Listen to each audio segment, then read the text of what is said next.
Hola, mi nombre es Edgar Fajardo y a continuación describo los triángulos rectángulos formados cuando se traza la diagonal en un rectángulo. Observemos. Al utilizar como unidad de medida los centímetros, entonces las dimensiones son 2 de alto por 3 de largo. Para calcular el perímetro, recorremos el rectángulo por el borde. Entonces tenemos 2 más 3, 5, más 2, 7, más 3, 10 centímetros. Para calcular el área, debemos contar cuántos centímetros cuadrados se requieren para tapizar todo el rectángulo. En este caso son 6 centímetros cuadrados. Para medir la longitud de la diagonal debemos utilizar el teorema de Pitágoras, teniendo en cuenta que en este triángulo rectángulo formado las dimensiones de los catetos son 2 centímetros y 3 centímetros respectivamente. Entonces, la medida de la diagonal será igual a la raíz cuadrada de 3 al cuadrado más 2 al cuadrado, y esto es equivalente a la raíz cuadrada de 13. Ahora, debemos medir los dos ángulos agudos formados. Iniciemos por el ángulo menor. Al hacer una buena medición del ángulo menor utilizando un transportador, la medida de este ángulo es aproximadamente 34 grados. Pero la mejor estrategia para medir este ángulo consiste en utilizar la razón trigonométrica tangente que relaciona el cateto opuesto con el cateto adyacente. Y al digitar correctamente estos valores en una calculadora, los resultados obtenidos son aproximadamente 34 grados. Para calcular la medida del ángulo mayor debemos restar 34 de 90, pues estos dos ángulos son complementarios. Finalmente, se nos pide contar cuántas celdas son visitadas o tocadas por la diagonal. Veamos. 1, 2, 3 y 4 celdas. Es importante observar que para que la celda sea contada, la diagonal debe tocarla en algún punto de su interior.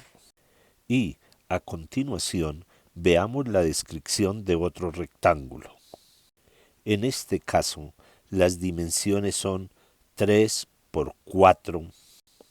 El perímetro es 3 más 4, 7, más 3, 10, más 4, 14 centímetros.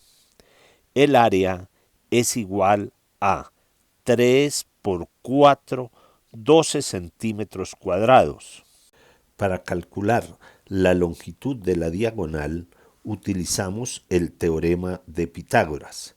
Luego esta distancia es igual a la raíz cuadrada de 4 al cuadrado más 3 al cuadrado, que es equivalente a raíz cuadrada de 25, que es 5 centímetros en este caso. Para calcular la medida del ángulo menor, tenemos en cuenta la razón entre el cateto opuesto, que es 3, el cateto adyacente, que es 4.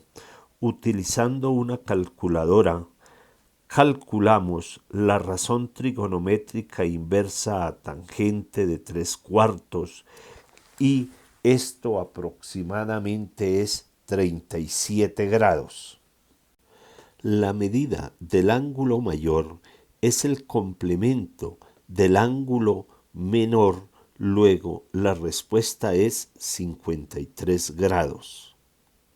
Y, finalmente, el número de celdas tocadas o visitadas por la diagonal son 1, 2, 3, 4, 5 y 6.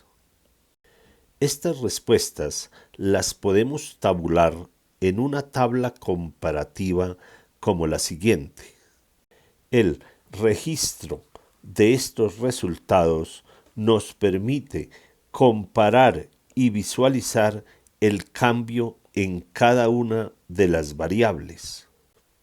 El propósito principal del ejercicio consiste en descubrir la generalización para cada una de las variables: perímetro, área, longitud de la diagonal, medida del ángulo menor, medida del ángulo mayor y celdas visitadas.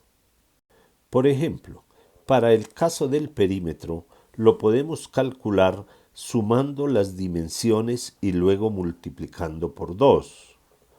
2 más 3, 5, por 2, 10. 3 más 4, 7, por 2, 14. 1 más 5, 6, por 2, 12. 4 más 6, 10, por 2, 20. En general, la fórmula quedará a más b multiplicado por 2. La fila sombreada se convierte en la más importante en esta tabla, la que nos permitirá completar cada una de las celdas sin necesidad de las representaciones gráficas.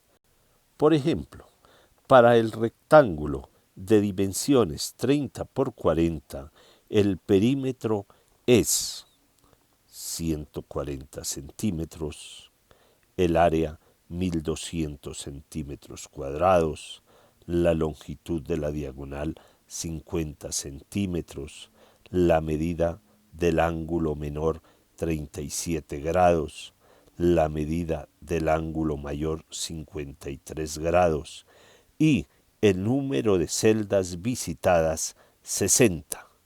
Pero ahora es tu turno. Éxitos.